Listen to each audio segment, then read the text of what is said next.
Hi viewers అందరికీ welcome friends. మన ఛానల్కి స్వాగతం ఫ్రెండ్స్. ఇండియా పాకిస్తాన్ వార్ తర్వాత ఐపీఎల్ పునఃప్రారంభమైన విషయం మనందరికీ తెలిసిందే. సో ఐపీఎల్ పునఃప్రారంభం నేపథ్యంలో వరుణుడు అడ్డుగా నిలవడం వల్ల కేకేఆర్ వర్సెస్ ఆర్సీబీ మధ్య జరగాల్సిన మ్యాచ్ మొత్తం తుడిచిపెట్టుకుపోయిందని చెప్పుకోవచ్చు. సో మొత్తం వరుణుడు అడ్డుగా ఉన్నాడు అని చెప్పుకోవచ్చు. ఒకవేళ ఫస్ట్ 8:30 టైంలో వర్షం తగ్గినట్టే తగ్గి మళ్ళీ స్టార్ట్ అయింది 8:35కి. సో ఎంతకు తగ్గకపోవడం వల్ల ఎంపైర్స్ 10:30 ఆ టైంలో ఇరు జట్లకి 1-1 పాయింట్ అయితే ఇవ్వడం అయితే జరిగింది. సో కేకేఆర్ అధికారికంగా ఎలిమినేట్ అయితే అయిపోయినట్టే. ఆర్సీబీకి ఇప్పుడు టోటల్గా 17 పాయింట్స్ అయితే ఉన్నాయి.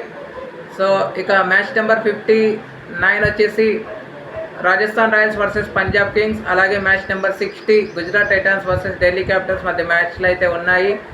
ఈ రెండు జట్లల్లో అంటే ఇప్పుడు ఢిల్లీ, పంజాబ్, ముంబై, ఎల్ఎస్జీ కొన్ని సమీకరణాలు అయితే ఉన్నాయి. అదేంటంటే ఈరోజు కనుక పంజాబ్ గెలిస్తే సెకండ్ ప్లేస్కి అయితే చేరుకుంటుంది. గుజరాత్ నైట్ మ్యాచ్ కనుక గెలిస్తే గుజరాత్ ఖచ్చితంగా క్యూ మార్క్ పడటానికి ప్లే ఆఫ్స్కి ఇంకా ఆల్మోస్ట్ చేరిపోయినట్టే అని చెప్పుకోవచ్చు.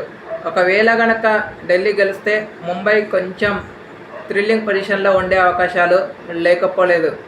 అప్పుడు ఎల్ఎస్జీ, ఎంఐ మధ్య కీలక పోర్ అయితే అంటే సమీకరణాలు మధ్య కొంచెం అవకాశాలు అయితే లేకపోలేదని చెప్పుకోవచ్చు.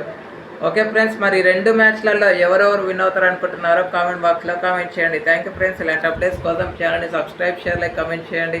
మరొక అప్డేట్తో మేము ఉంటాను ఫ్రెండ్స్. అంతవరకు సెలవు, నమస్కారం.